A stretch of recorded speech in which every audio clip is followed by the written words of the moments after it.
love it. Like, it's gorgeous. I like that there's no green. Yeah. You know what I mean? I like that. I like the brown color, and I love the like fading of the flowers, and I like the definition of the edging. That's really cool. Yeah. He did a good job. It worked out. Yeah. But it did make me, anytime anyone's been like, oh, I love it, I'm like, make sure you are on the same page. Yep. Because it worked out for me. Yep. Might not for you. But it might not for you. So I wasn't, really but make now sure they I understand. Mhm. But when it Now says you really really tight, Yeah. like, dang. Once it's there, it's there. I'll just keep Yep. doing the shot. There was like on mine. There were a few things that when I got home, I'm like, I should have said this or that, or you know. I was doing like a super high. But I might do. you know, do you think I you should- roll with it. We're imperfect, so This too. right. Exactly. It's actually symbolism that I don't always get what I want, Right. and that I'm an imperfect person within. Yeah. Way to roll with it. One of my letters is like it's like he went over it again. It's like way darker. And then it like, I don't know if my leg was at a weird angle, but all of the lines are like this, and then one of them does this. And when I look at it, I see it. I'm like, it's that one right there, and I'm like, Okay. but No, they're not almost alike. I still They're like not it. quite different. Yeah. They're like a notch too close. And tell me if you're doing closer wide, and I'll do the opposite. This is, Because I can do either one. it's the same depth, like I have. Okay, depth. okay, then the depth wasn't the problem, it was just the angle, I think, was the same. I mean, I can always, but now and then I get in front of the light. Are you good there, or do you mind? Yeah, okay. Okay. I like your jacket a lot. That's a question then. See if I can remember it. Let's just do that probably. I was gonna, like, if, say I were a teenager, or Okay. someone who really had no idea what how does that even happen to kids, that Okay. kind of thing. Someone who grew up like, I don't know, maybe like you, Yeah. you just barely mentioned this, because it would be the same as me. No, I had two parents that loved each other, and like, And I had friends that were adopted, sort of, Mhm. but you didn't get into it with them. So Mhm. maybe just, what would you say to a, maybe in this way, naive person who doesn't know Okay. about that kind of world? What is happening behind the doors of a house before they get to the place where they need to get out of their situation? Okay, so kind of explain sort of where the kids are coming from, and Yes. okay, and if I don't get Need, to me, that's the need. The That's need. the view of the need. Like, got it, okay, and if I don't, I'll do it, but if I don't, just you'll correct me, right? Oh, Like you'll sure. okay. Yeah. So when I started, I didn't realize the kinds of abuse stories that were going on, not just in South Dallas or in places like Detroit or LA, or no offense to those cities, but they have a reputation for being a little bit harder. But I didn't realize that there was abuse going on right in my community and right in my backyard. And that's sort of kind of an amorphous word, abuse. We don't really, it's hard to understand exactly what that means.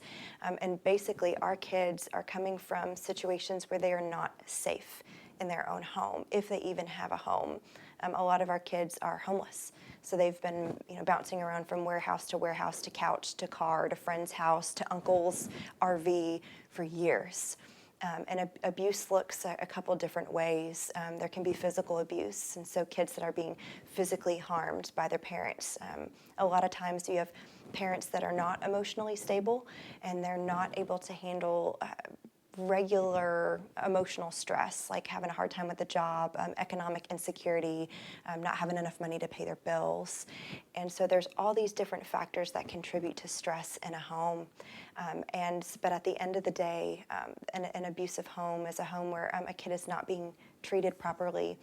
They're not getting the food that they need, adequate access to clean bedding and clothing and hygiene products. I've had kids that come in that have not had a shower in years. And so when I handed them a bottle of shampoo and a bar of soap, I had a 10-year-old kid that looked at that and said, what do you want me to do with that? And so the other part of an abusive situation is neglect. And that is basically leaving a kid to just fend for themselves. And And a lot of our kids, they just learn to survive. So there's not living, there's not thriving, there's not succeeding, there's just existing, and there's just surviving. And then a lot of our kids are coming from more egregious abusive situations, and so there's medical abuse, and so kids that are they need severe medical attention and they're not getting it. Kids that are born with developmental delays or some kind of a medical disorder, and they're not getting access to resources. And then you have kids that are sexually abused too, and that's one of the things that we don't talk about a lot because it's very uncomfortable and it's very scary and it's very hard to even imagine this being done to kids. But sexual abuse in our community is absolutely rampant, not only in regular biological families, but within larger family networks too. I had a girl that came into our program about 2 years ago, and her parents were neglecting her. So she was 13 and she was not going to school at all. She didn't have food in the evening. She had 2 outfits and that was it. They both had holes in them and they were too small. So she was taken out of her home and sent to live with an uncle. And she was sexually abused there. And so, CPS said, can't keep you in that home, and so they sent her to live with a much older brother. She was sexually abused there. And then she went to 4 different homes and was sexually abused at each one of those homes. And so our goal and our heart is to take these kids out of these horrible situations where their lives are in danger, their physical safety, their medical well-being, their emotional health is all at risk, and to put them in a home, in a foster home, where they can experience safety and they can experience peace and they can get to see what a normal family dynamic looks like. Adults that aren't yelling at each other constantly, that aren't threatening the kids, that aren't hurting them physically. Our kids, they don't understand what it means not to have to defend yourself. We have kids that will get physically aggressive if you try to talk to them. And it's because every adult that tried to talk to them in their home, you never knew if they were going to just speak to you or if they were going to punch you or slap you or hit you or lock you in your room for days without food. So I think one of the important things to realize is that abuse involves a lot of different things.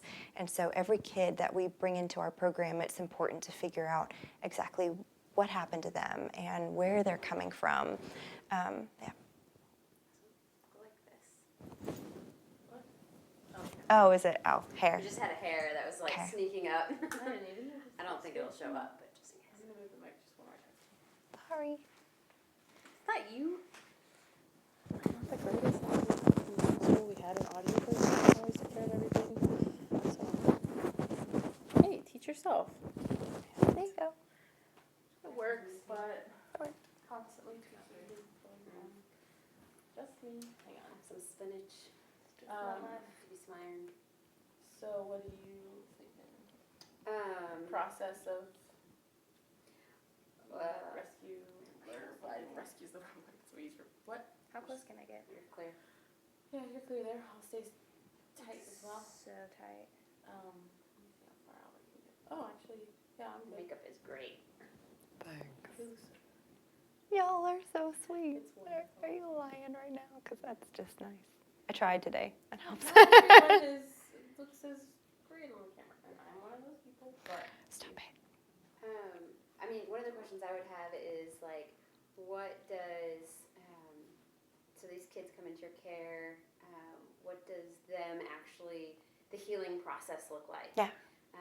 Involving not only the kid, but involving like what the parents, the foster Yeah, parents totally. are a part of, like how that's all connected. Yep.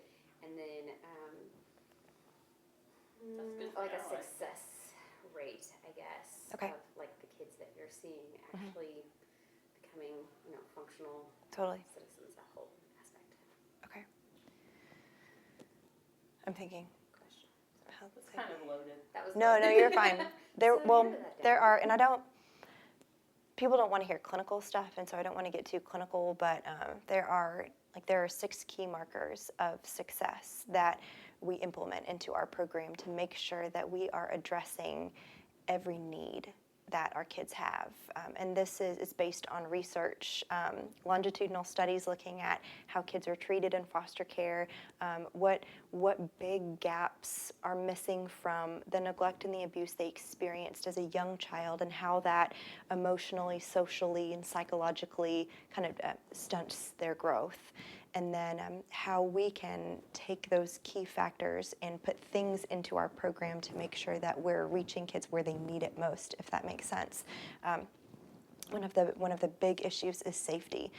Kids that have been in an abusive and a neglectful situation generally just don't feel safe. And it's hard for them to trust. It's hard for them to let go. It's hard to even, when you talk about the healing process, it's hard to start the healing process when you're in a place where you just don't feel safe. The other one is we look at their health. A lot of our kids, again, they've experienced years of neglect. And also, no one has really taught them how to take care of themselves before. We meet kids, and one of the big identifying characteristics of a child who's spent years in foster care being neglected is they don't have a sense of identity.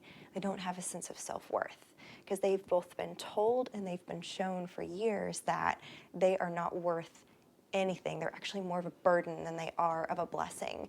And we know that's not true, but it's hard to communicate that back to a child. You've got to show them that they are more of a blessing. And you do that through compassion.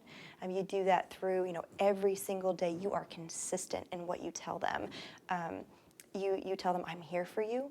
I'm not going to leave you. I'm not going anywhere. No matter what your behavior looks like, I'm here. And so if you have a wicked tantrum today, I'm still here. And if you're scared in the middle of the night and you need someone to cuddle with, I'm still here. And if you get really angry at school and you get sent to the principal's office or you cuss at one of your teachers, I'm still here. Just because your behavior is not ideal doesn't mean that you don't deserve loving care and compassion. Another one of our factors is education. So making sure our kids have easy access to education. They're going to public school. If public school doesn't work for them, finding an alternative for them. We talk about kids a lot that fall through the cracks. So kids that are at risk, they tend to slip in between in the school system, in the child welfare system. So foster kids, the only person that's really looking out for them is the state. And so we have to step in there and make sure that we're treating our kids as if they were our own biological kids. So no matter what is going on at school, we are there for them. We're advocating for them. And then we also look at vocation. And so making sure that our kids are equipped to do something with their lives whenever they turn 18 and age out of care. That's a huge one for us. We want to make sure that, so right now in Texas, the statistics are 50% of kids that are in foster care that age out of foster care, so they haven't been adopted, they'll end up homeless within their first year of adulthood. That is a terrifying statistic. It's a sad and scary statistic. So those kids don't deserve that. If something was done to you and you're more likely to end up homeless? No, absolutely not. So a big part of our program is making sure that we give these kids life skills and the tools that they need to be successful. And hang on, I wanted to pause so you could camera break if you want to. So it's like health, life skills, vocation, safety, education. I'm missing one, but they're not going to count, so they don't really care. Yeah. Okay, so I'm going to keep going with that.